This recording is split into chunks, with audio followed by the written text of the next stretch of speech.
One of the big entry points for that problem, and then we're a big entry point for the migrant problem also. So this is true, and Commander B. Perry already told you it's covered. Got it covered. Don't worry about no sequester, none of that nonsense. The Coast Guard is out there doing their job, and we appreciate it. So hats off to you guys and gals here at Coast Guard Station Port Canaveral, and every Coast Guard station, everybody that's listening across Radioland to American Warrior Radio on 1300WMEL.com.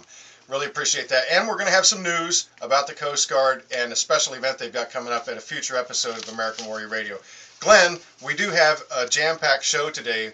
We should probably jump into introducing our guest, yes? Yes, well, right before that, I just want to remind all the coasties out there that if you never were told, and the people who weren't coasties are part of the military, and yes, they are veterans. Yes, they are. That's a good point. We always need to remind the listeners that there's some confusion over whether I'm a vet. If I didn't retire, if I wasn't in combat, I may not be a veteran. Folks, if you served honorably, let's just set that as a baseline. If you served honorably in the United States Armed Forces, which includes the Coast Guard, the National Guard and Reserves, then more than likely you're a veteran. Unless you got a big chicken dinner as you left, you're going to be a veteran. So stay tuned for more on that. Exactly, and if you're not sure, you can call us at 633-2012. That's 633-2012. Probably we'll ask you to come in and show us your 214, but we can help you solve that mystery. It shouldn't be a mystery for you. Now, is that your home phone number, or what is that? Yeah, doggone near.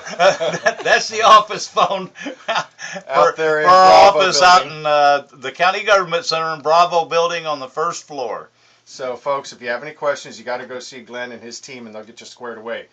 And if you're somewhere else in the country and you need veterans claim representation, there may be a county veteran service office where you are. Otherwise, you can go online to avetproject.org, lower left corner, click on the Facebook icon, and you'll find information about other ways you can contact claims representative to get your VA claim put in to the VA. Folks, with that said, let's go ahead and introduce our guest today, because I'm really excited to share all the information he's got and some real interesting testimony too. Eric Hoppenbrouwer, thanks for being with us, Eric. Thank you, Glenn. Thank you, Garen, for having me on today. Oh, it's our real pleasure. Give us a little biographical information about yourself. Are you from Florida? Where were you born and raised? Well, Garen, I was born in Atlanta, Georgia in 1985 and moved down to Satellite Beach in 1997 with my family. Graduated from MCC in 2004 and then went to college at Florida State University and graduated from there in 2009. And your degree in sports management. Sports management. Yeah. Haven't exactly put that into play yet, but that it could fall into play somewhere. So tell us from there what happened after you got out of college. You did something else. Well, I'll tell you. My senior year of college, I realized I had to pay for my college experience, and I had, like most people, had student loans. And the job market at that time was really, really bleak, like it is right now. And I decided to look at my options because I come from an Army family. My grandpa served 21 years, was a Korean War veteran. Hooah! Yeah. And Korean War vet even. He was. And you know what's funny is not until I joined the Army did he actually start telling me about his experiences, which is a great testament to the fraternity of the Army in general. Exactly. And Glenn, you brought that up at the last episode. That there's that brotherhood, that camaraderie is really what kind of breaks the ice a lot of times. Yeah, that was even mentioned at the meeting we had with the congressman yesterday. Veterans will talk to veterans about things they won't talk to anybody else about. Well, our experiences are a little bit atypical, and there's not very many of us. So when you think about it, 1% of the American population is armed service personnel. It was a little bit larger back in my grandpa's time, but there's not too many people that can really understand what we've done, what we've been through. Exactly, but it's interesting you noted that once you joined the Army, because that's the branch you were in, what was your MOS? What did you do? Well, I was an all-source intelligence analyst, if you want to get down to the numbers, because we all like the numbers, and I was a 35 Fox for all you Army guys out there. Okay, intelligence. So, again, you got out of college, graduated, and you realized you needed to pay for this experience. Yes, I did. Like many young people, I had some student loan debt, and the Army has a great program, and I think all the uniformed services have, which is student loan repayment. And for your first term of service, they make 3 easy payments. It's not as easy as you'd think, but I mean, for the most part, I didn't have to think about that while I was deployed and while I was in service. So it was a great thing for me to be able to use and also get a lot of skills. And where were you deployed at, and for how long? Well, I was deployed just shortly after my initial training. I got to Fort Campbell, Kentucky, where the 101st Airborne Division is, Air Assault.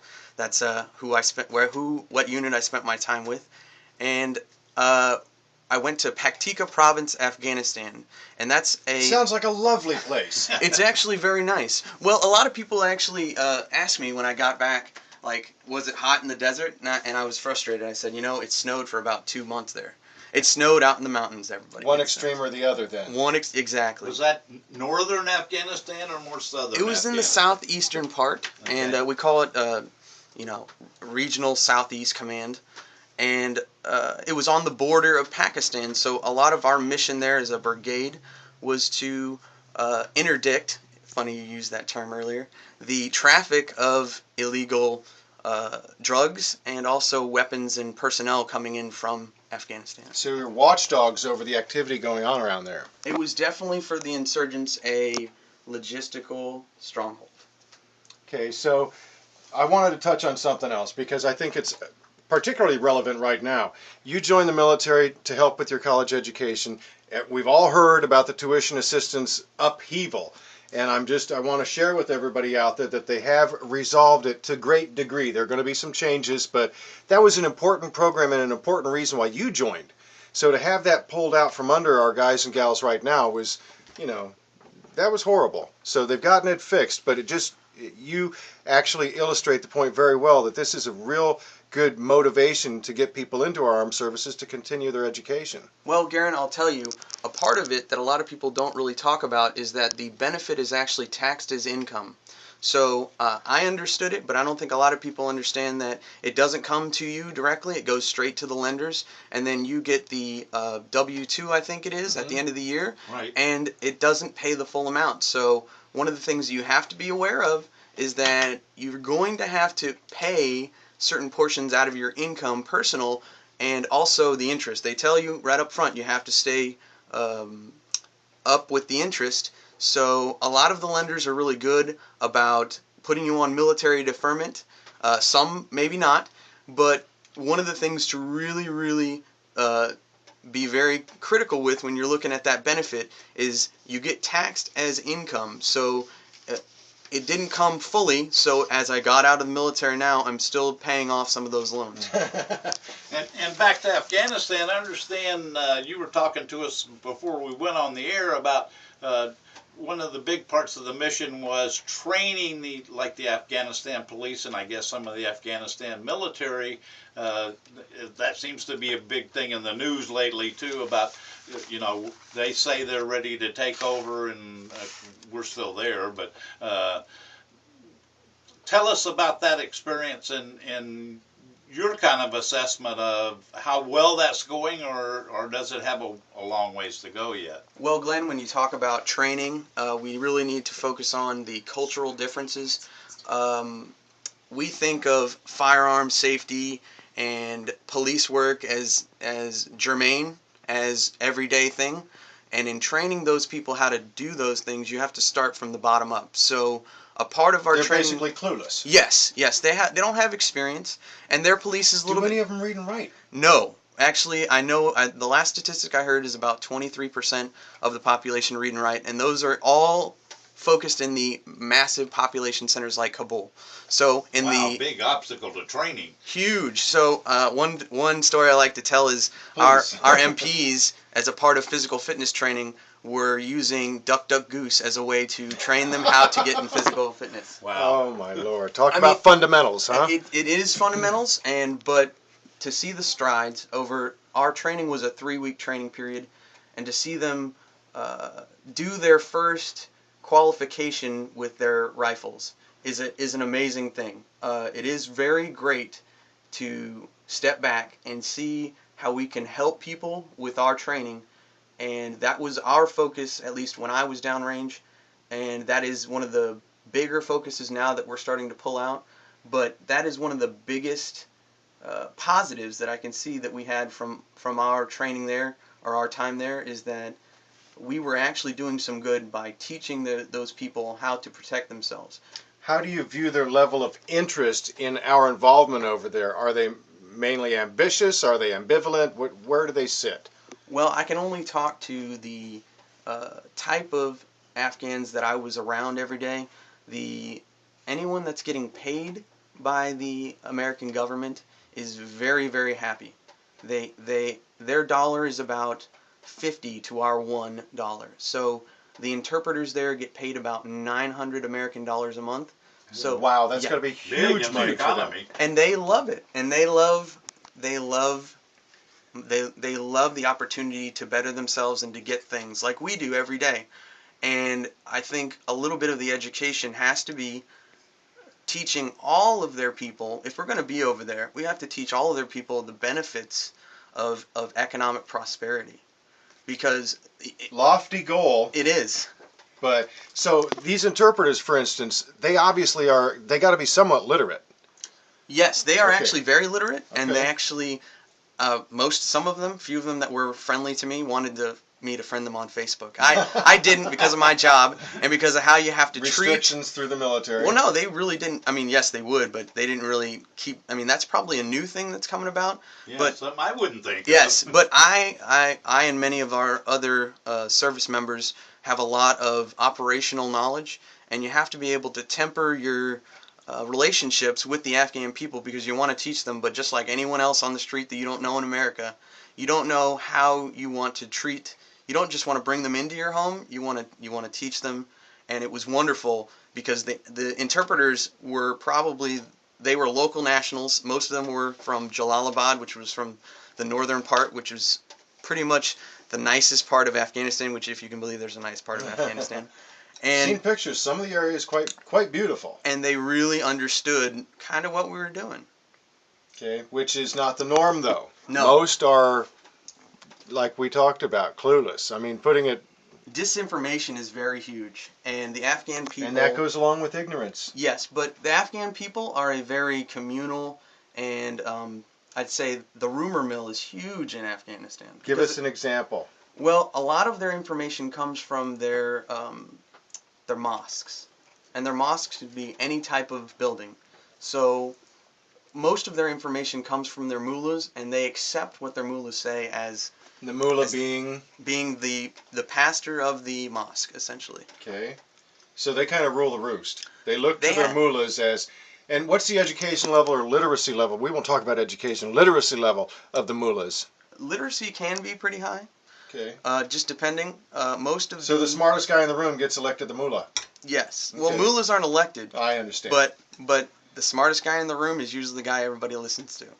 Yeah, I'm just curious what your opinion, once we do extract ourselves from Afghanistan, do you think they're going to fall back to where they were and be run by the Taliban and be a haven for drug business, or do they have a chance to become a different sort of society over there with the help we've been giving them? There's a chance. But when you say, do they have a chance of falling back, I think some of our aid has come to they're trying to do what we say we want them to do. Like the governor of the province I was in was former Taliban. I can see him going back to being a Taliban person. We don't understand here in America. Taliban, it's Pashto for the student. It is a political organization. To us it's a terrorist organization, but it ran the country. So we took them out of power, and now as we leave, they still have the opportunity to provide services through the government that we have built for them, and some pockets will reject the Taliban, others, because that is their culture and those are the people who are in charge of their culture, may go right back to it. I think the whole country in general has a great opportunity now to build on what we put into them, but only time will tell. I mean, economic disparity, at least in the province I was in, was desolate. Well, they're way back at the beginnings of society, so to speak. From our point of view as an American, it's not a uniform society, so to speak. I mean, yeah, we have people who are proud of being from Montana and people who are proud of being from Florida, but they're more tribal, it sounds like. Yes, yeah, they're definitely on a tribal basis, and not all of them really recognize flags or countries as we would think traditionally. But So we're trying to sometimes, herd and organize cats. yeah, sometimes it does feel like that, and being able to communicate not just in language, but in tone and in understanding, you know, what exactly that we're trying to convey to them as far as what is positive for building economic prosperity was probably the biggest barrier. Well, Eric, I want to ask, can you stick around for the second segment? Heck Because yeah. there's a lot more we want to get to, and there's a couple questions in particular I want to ask you. Folks, we appreciate you being here on American Warrior Radio. Stay tuned. Don't go anywhere because we will be right back. Yes, we will. Want to get again a special salute out to A Novel Cup. That's the coffee shop located at the Central Brevard Library, 308 Forest Avenue. Give them a call. Go see them. Grab a cup of coffee and don't go anywhere. We'll be right back on American Warrior Radio on WMEL AM 1300.